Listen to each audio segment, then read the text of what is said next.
Since I'm in a liminal space kind of hiking trail today, I thought I'd take this time to give a little review of the Backrooms movie that just came out recently. It's in theaters now. Um, yeah, this is really the most kind of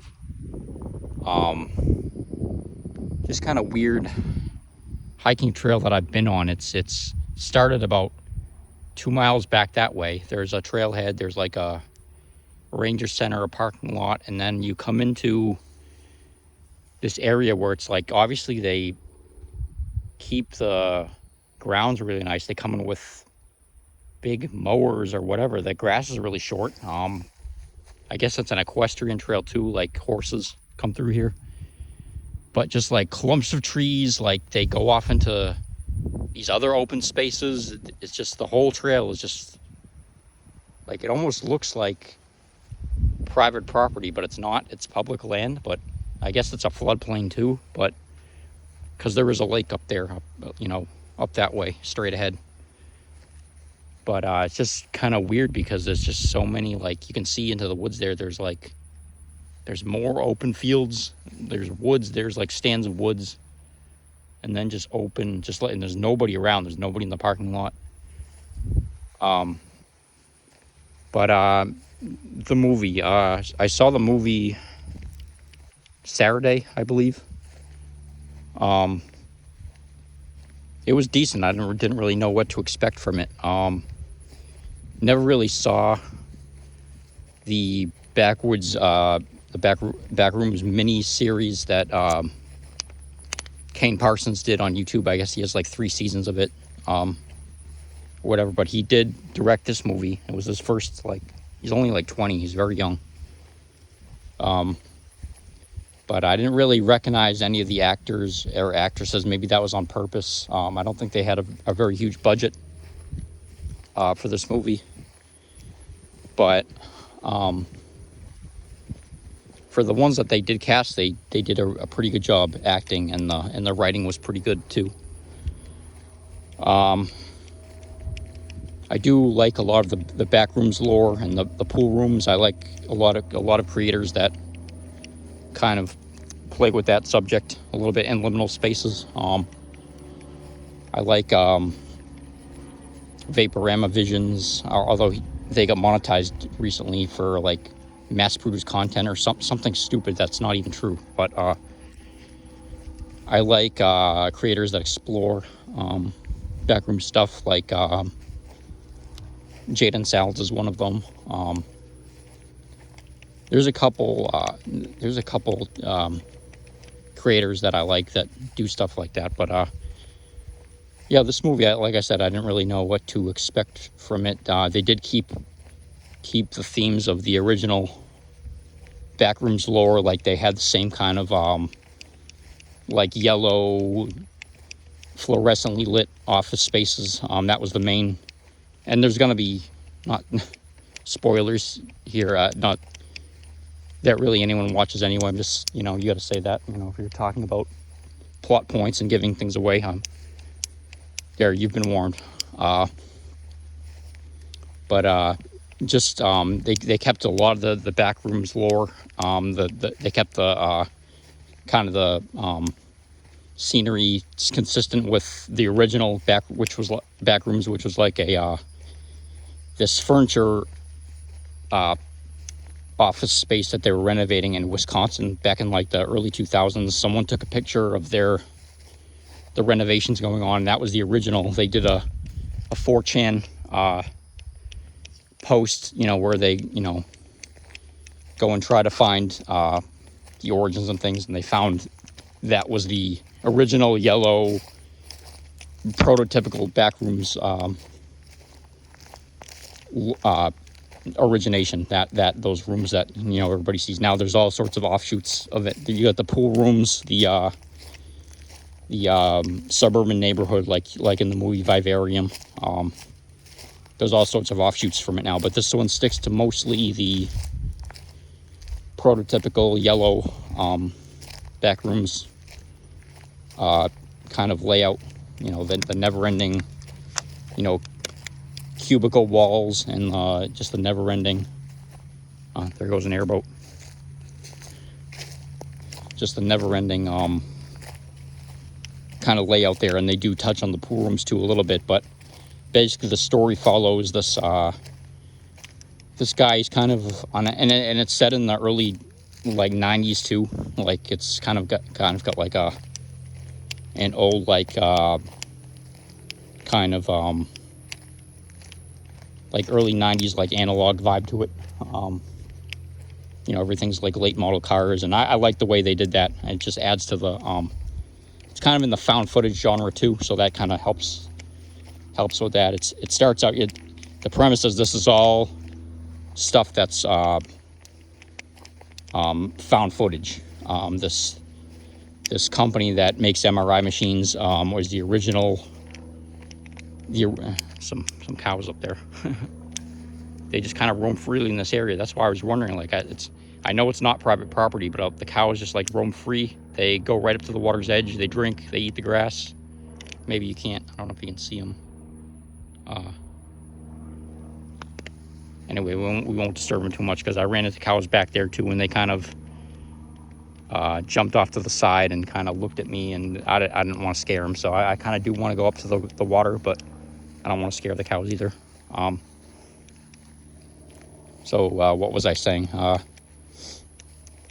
Basically, this company that makes MRI machines, they are the ones that found this footage originally, and now they're trying to they change their business model or whatever to try to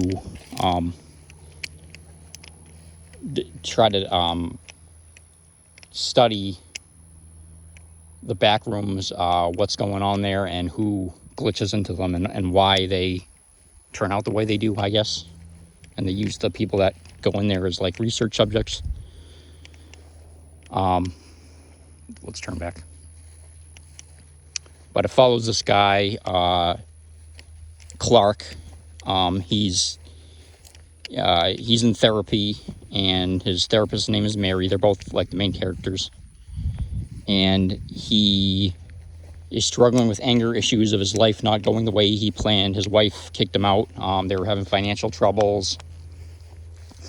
He had to pay for her schooling. He'll role play with Mary in the office, and in her like therapy office, of like why he's so angry about why she kicked him out, and that he can't pay for her schooling and everything else, because he wanted to be an architect, but that kind of was a failed career path. So now he's true to the main. Whoa, what print is that? That's like, I guess that must be the cows. It's not a bear, because there are black bears here too. I don't know why my camera keeps shaking like that. I've had this problem for a while now. The camera kind of like shakes and starts to go blurry. There we go.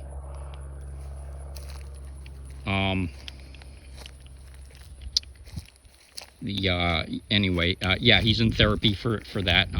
He owns a furniture store. He does all these commercials where he dresses up as this like the mascot of the furniture store is a pirate. So it's keeping with the theme of the original Backrooms photo, which was a renovated office space turned into a furniture store. So he like dresses up as a pirate and like goes on TV and tells all the clearance deals that are going on. And his employee and her boyfriend film the commercial. He only has a couple employees. It's this young girl and her boyfriend. I guess he only has a couple employees. The store is really not doing good at all. So not only is he a failed architect, but he is kind of a failed business person too. The store is still open, but they start having electrical problems, and he goes down to the breaker box every night, and this electrician finds these breakers that like don't go to anything. They're like red breakers that like don't go to anything on the breaker box.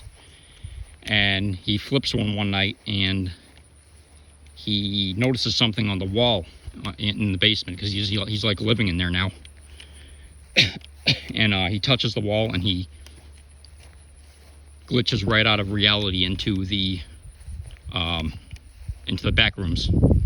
And he's not stuck there. Like, he can go back and forth. But of course, at first he's curious. Like, he's like, what the hell is this? You just hear the hum of the overhead lights. It's kind of very eerie, just like you'd imagine the back rooms to be. And there are hints of these monsters. He does explore a little bit. He keeps hearing things. He does tell his therapist Mary about this the next day or a couple days later. But she, of course, doesn't really. She thinks it's like a manifestation of his delusions or his imagination. She doesn't really believe him. But his employees, the girl and the boyfriend, they don't really believe him too much either. He does convince them to. He actually shows up at their apartment one day, which is kind of weird. And he asks them if they want to work overtime on the weekend, helping them with something. So they go back to the store, and that's when all three of them they all go into the back rooms. So they're kind of looking for clues as to what's there. Like, can they make any money off of this? They're like, what the hell is going on? And then there's this long corridor where Clark lets the kid Bobby, that's like the guy's name, the boyfriend's name, down into the basement, and they hear this like gnashing sound and the shadow, and they see a lot of blood, and the Backrooms monster actually drags him away, which I think they did a good job. They didn't really show the monster too well. They kind of like show just the shadows and like tentacles a little bit or whatever, but they do end up showing the main Backrooms, like the final boss, quote unquote, of the Backrooms. They end up showing that like at the end, but the other like lesser like Backrooms dungeon guards or whatever, they don't really show them too much. They kind of like leave it to your imagination a little bit, which I think is kind of works. And of course now they're all Clark and the girl like all freaked out. They're trying to find their way back to the wall that gets them back into the furniture store, and then up into the pool rooms now. You know, the pool rooms with like the big like Greek sculpture faces, like the creepy like porcelain faces that kind of like just they're kind of like inanimate, but they just give a creepy vibe to it. I think the pool rooms are cool too. Actually, Vaporama Vision, they do a really good pool rooms rendition, and like the rendering of that. Those are really kind of creepy. I especially like the pool toys. They're all like floating around. But for me, they're just creepier without the monsters for some reason. Gives it a more creepy, I mean, obviously the monsters add to it too, but kind of gives a creepier vibe when you're just alone and there's just like signs of maybe writings on the, you know, scribbles on the wall, or like third eyes like looking at you, but there's no actual living thing anywhere. There's a flock of egrets or whatever. There they go. Sorry guys, scare you away. Excuse me. But yeah, they and then eventually the girl gets taken by something too, and she's like calling for him and calling for Clark, and he doesn't know where the voice is coming from. Is it coming from the AC vents or the ducts or what, the ductwork or whatever? And then something else picks up the camera, the camcorder, like the old 90s camcorder that's filming, and it kind of like follows Clark around for a little bit. Now eventually, to kind of get to it,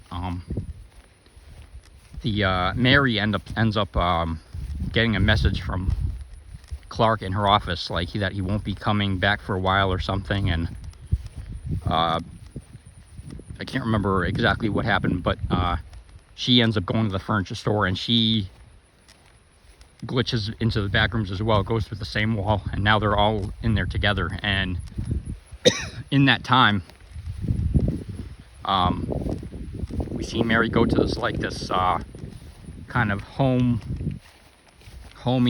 looking thing with like a kitchenette, and he's in the kitchen with these two like weird like humanoid figures that are all like disfigured, that are really uncanny looking, like the you know, their faces are misshapen.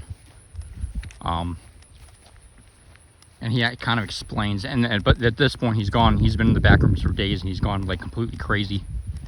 And the back rooms is like imprinted on him or whatever. And she's dealing with her own demons. Mary, the therapist, she was like, she kind of like had a psychotic mother she had like agoraphobia. She would like never go outside. She never let Mary like leave the house when she was younger. So she has her own version of the and in this movie it kind of goes to the theme of like the back rooms kind of like being the like the subconscious part of your mind that you don't want to explore. So she has her own version of the back rooms in her mind.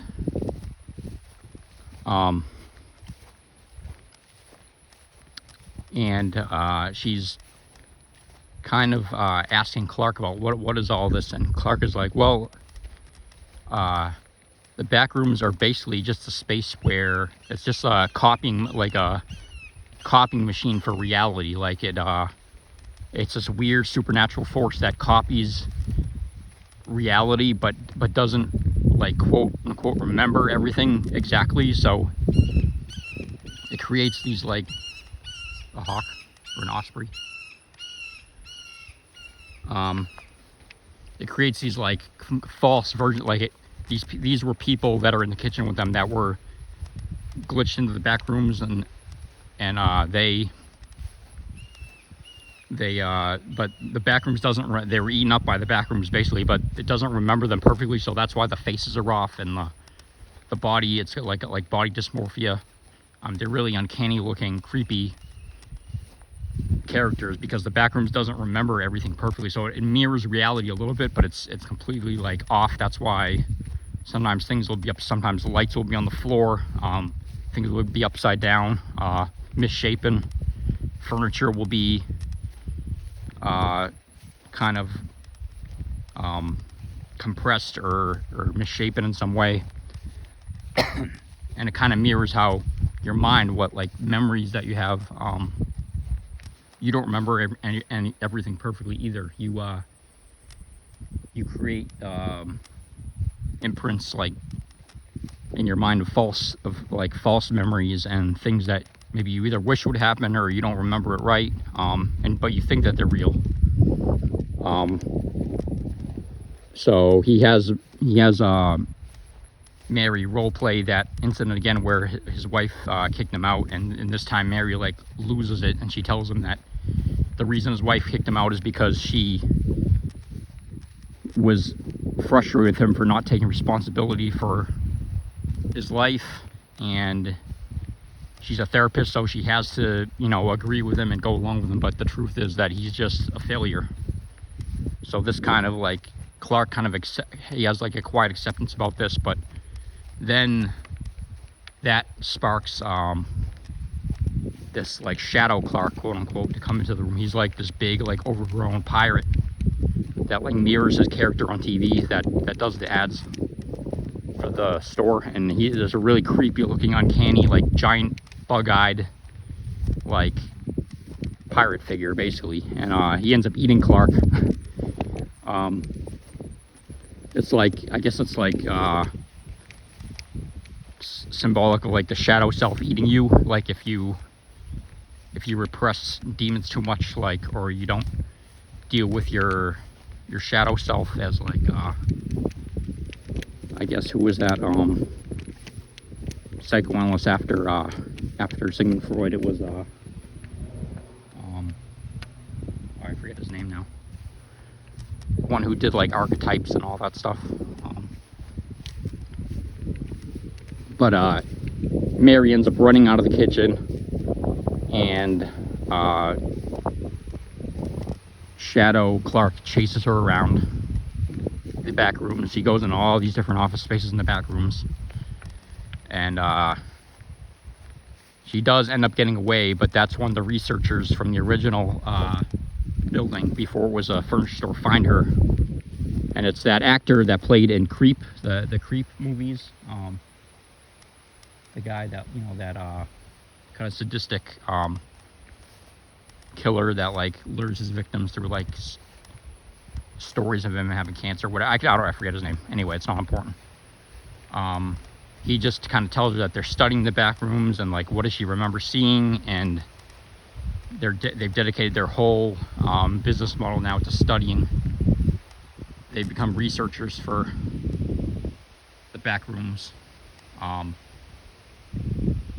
and the movie just kind of ends where it shows Mary like not a happy ending at all. Kind of just shows her like in the back rooms with like this like hideous twisted smile on her face, like kind of like insinuating that the back rooms like chewed her up and spit her out, and this is just a copy of her. It's not even her real self anymore, unless her soul's still trapped in that body or whatever. But I don't know, it could be taken different ways, but I liked that they did show the Clark monster at the end, the pirate, because that, I guess some people didn't like it. There's been kind of different things said about it, but for a directorial debut, this guy did a pretty good job. It's an airplane. There's an airport close by, so there you go. Just took off. There's some sandhill cranes. If the camera will focus, damn it.